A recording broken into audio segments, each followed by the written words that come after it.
Ethan Marshall had everything he once believed mattered. A high-rise apartment in Manhattan. A corner office on the 42nd floor of a glass tower in Midtown. A schedule so tight he barely had time to breathe. He wasn't just successful, he was consumed by success.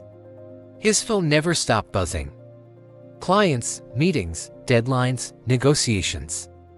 His life was a constant race he didn't remember signing up for. One late evening, long after the sun had disappeared behind the skyline, Ethan was still at his desk. The office was silent except for the soft hum of city traffic far below. His eyes were glued to his laptop, lines of numbers blurring together. Then his phone buzzed again. A known number. He almost ignored it like he ignored everything that wasn't working, but something made him answer. "Hello." There was a pause, a small breath, then a quiet, shaky voice. "Ethan, it's Mark, from high school." Ethan frowned. He hadn't spoken to Mark Dawson in almost 15 years. They weren't best friends, but they shared the same classes, the same jokes, the same stupid teenage dreams. "Mark, wow. Man, it's been forever. How'd you get my number?" Mark chuckled softly. "I had to ask around. You're not easy to reach anymore." Ethan leaned back in his chair, suddenly aware of the coldness in the room. "So, what's up?" There was another pause. Longer this time. "I just wanted to hear your voice," Mark said. "Before I go." Ethan straightened. "What do you mean before you go?" Mark inhaled shakily. "I'm not doing great, Ethan. I've got cancer. The kind that doesn't care how old you are. Doctors say I've got a few weeks. Maybe a month if I'm lucky." The words punched Ethan in the chest.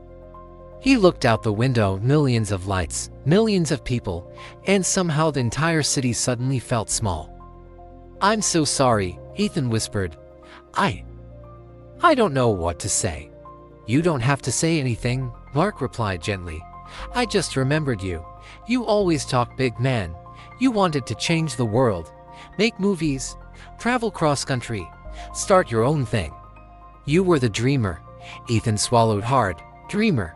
He hadn't heard that word in years. Mark continued, voice trembling but steady. "I thought maybe you'd want to know that someone from your past is thinking of you. And maybe remind you that time isn't something you can buy back." Ethan's eyes stung. On his desk, his planner was filled with meetings through the next month. His inbox had 200 unread messages. Yet none of it mattered at that moment. "Mark, I should come see you?" "You don't have to," Mark said softly. "I know you're busy. I just wanted to say thanks for being a good kid, a good friend. And if you haven't already, try to live the life you talked about. Don't wait forever." Ethan felt a lump rise in his throat. "Where are you?" he asked. Mark gave the name of a hospice in New Jersey, not far, but far enough from the noise of Manhattan. "I'd really like to see you," Ethan said. There was a short, warm laugh on the other end. "I'd like that too." The next morning, Ethan took the train out of the city. No laptop. No phone calls. No work. Just a silence. When he arrived, Mark was lying in a small room with soft lighting and a window overlooking a garden.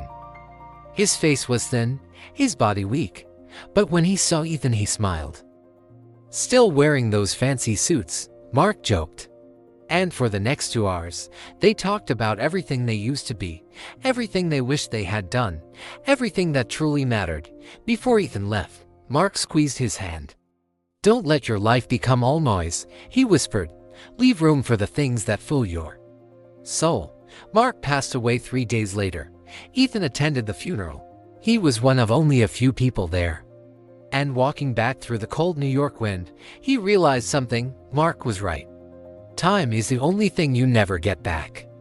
That Monday morning, Ethan made a decision that shocked everyone at work. He walked into his boss's office, placed his resignation letter on the desk, and said, "I need my life back." No drama, no anger, just truth.